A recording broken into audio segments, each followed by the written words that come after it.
दिखावा नहीं, प्यार चाहिए। पारिवारिक कहानी। चाचा जी ने आज बड़ी पूजा की। हाल ही में 4 धाम यात्रा से चाचा चाची आए थे। चाचा चाची के साथ दिल्ली जाते समय चाचा के दोनों बेटे, उनकी पत्नियां, सबसे बड़ी के 3 बच्चे और छोटी के 2।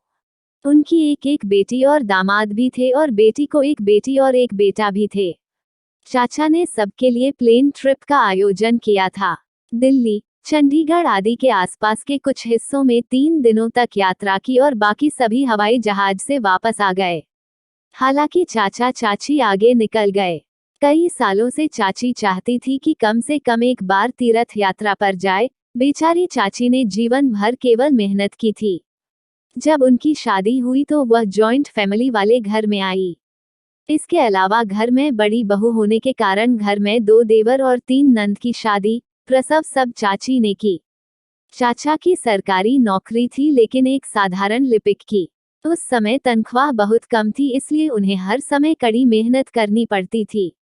लेकिन कभी चाची ने शिकायत नहीं की। उन सभी की शादी हो जाने के बाद उनमें से हर एक को एक अलग दुनिया मिल गई और चाचा चाची के एहसान को भूल गए। इसके अलावा उनकी अपनी दुनिया भी फल फूल रही थी। तब खर्चा इतना था कि घूमने की तो बात ही दूर की। रिटायरमेंट के बाद मिले पैसों से और जीवन भर की बचत से 2 मंजिला मकान बनाया और 2 बच्चों के जीवन यापन की समस्या दूर हो गई। बड़े के पास काफी अच्छी नौकरी थी, लेकिन छोटे का ध्यान चंचल था और वह ज्यादा देर कहीं टिका नहीं। अंत में उसके चाचा ने उसे दुकान लगाने के लिए पैसे दिए। लड़कियों के लिए एक अच्छा घर देखने के बाद सब कुछ ठीक हो जाता है। हाल ही में ये पता चला कि गांव के पास उनके खेत को बांध दिया जाएगा और उन्हें सरकार से मुआवजे के रूप में पैसा मिला। अब चाचा जी ने खेती के साथ साथ गांव के पास का घर भी बेच दिया, इसलिए उन्हें अच्छी खासी रकम मिल गई। मिली रकम को जमीन या रियल एस्टेट में दोबारा निवेश करने पर टैक्स में छूट मिलती है और पैसा सुरक्षित रहता है। तो क्या हमें खेत की जमीन खरीदनी चाहिए? घर में रोज घर को लेकर चर्चा होती रही। मुलाकातें होने लगी, दलाल का आना जाना बढ़ गया। चाचा जी को तो समझ में नहीं आ रहा था कि क्या करें। इसी समय चाची ने कहा कि वह 4 धाम यात्रा पर जाना चाहती है, इसलिए भले ही यह यात्रा निकाली गई। चाचा ने कम से कम 3 दिनों तक सभी को खुश किया और फिर आगे बढ़ गए, लेकिन जब तक वह वहां थे बहन और भाई की दैनिक सलाह जारी रही। सबको डर था कि अब चाचा चाची ना जाने कितना खर्च कर देंगे, हमारे लिए कुछ रखेंगे भी या नहीं, हमारा भी अधिकार है।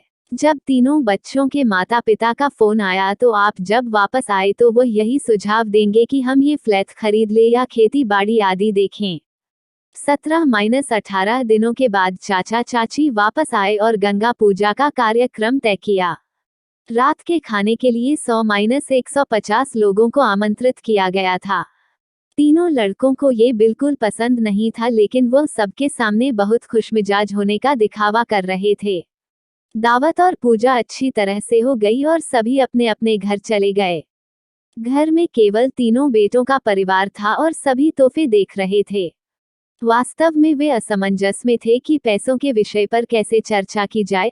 अंत में छोटे लड़के ने एक बार कहा, पापा मेरे दोस्त ने अभी एक फ्लैट खरीदा है, जैसे कि निर्माण चल रहा है, अभी कीमत कम है, वो कम पैसे में 3 फ्लैट छोड़ देगा, क्यों न जाकर इस रविवार को देख कर आए। लेकिन चाचा अपने पोते से बात कर ही रहे थे कि अचानक उन्होंने कहा, जब हम यात्रा कर रहे थे तो वहां मजेदार था।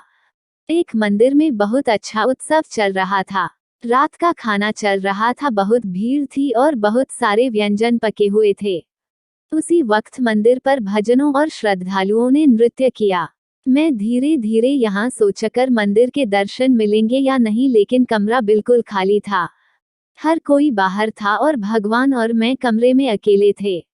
और देवता मुझसे बोलने लगे।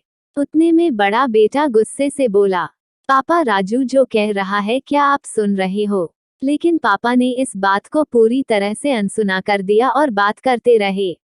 भगवान ने कहा कि देखो सुंदर, ये मेरे नाम पर उत्सव है पर मौज सबकी है।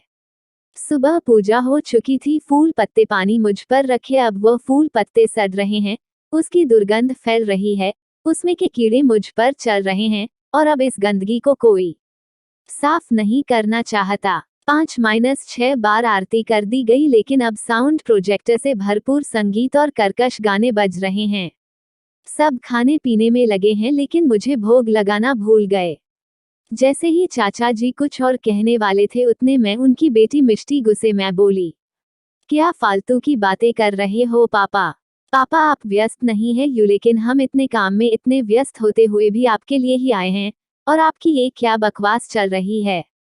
हालांकि इस बार चाचा जी बोले, फालतू? मैं बकवास नहीं कर रहा हूँ। जो कुछ भी कह रहा हूँ मैं आपको सच कह रहा हूँ। आप हमारे लिए नहीं बल्कि सिर्फ पैसों की सेवा करने आए हैं। जब हम यात्रा कर रहे थे तो हर कोई मुझे अलग अलग योजनाएं बता रहा था, लेकिन आप में से एक ने भी हमारे स्वास्थ्य के बारे में नहीं पूछा। हम क्या खा रहे हैं, कहाँ जा रहे हैं, और हम कहाँ रह रहे हैं, आपने पूछताछ भी नहीं की। हमने तो जीवन भर मेहनत करके 4 पैसे कमाए और आपके जीवन को बेहतर बनाने की पूरी कोशिश की। हमारा कर्तव्य था, लेकिन हम अपनी जिंदगी जी नहीं पाए। खुशी भी कभी महसूस ही नहीं हुई। आपने इस बारे में कभी सोचा? जब यात्रा पर आपकी माँ का जन्मदिन आया तो आप तीनों में से किसी ने भी साधारण शुभकामनाएं भी नहीं दी अपनी माँ को। मुझे पता है कि मेरे पास जो पैसा है उसका क्या करना है। ऐसे ही मेरे बाल धूप में सफेद नहीं हुए हैं। मैंने 3 फ्लैट में पैसा लगाया है, और बाकी के पैसे पोते के नाम फिक्स डिपॉजिट्स में रखे हुए हैं। उन्हें वह पैसे उनकी शादी में मिल जाएंगे, लेकिन तीनों फ्लैट मेरे और तुम्हारी माँ के नाम पर रहेंगे। मैं तीनों घर किराए पर दूंगा, लेकिन मैं घर का किराया तुम्हारी माँ के हाथों में दूंगा। हम इसका अधिकतम लाभ उठाएंगे घूमने के लिए, और तुम्हारी माँ खर्च करना चाहेगी तो वह करेगी, लेकिन तीनों फ्लैट आपको हम दोनों की मौत के बाद ही मिलेंगे। हमने जीवन भर मेहनत करके कमाया है, और आपको भी मेहनत से कमाना चाहिए, तब आपको पैसों की सही कीमत पता चलेगी। सचमुच आज घर पर देवता भी बातें करने लगे थे।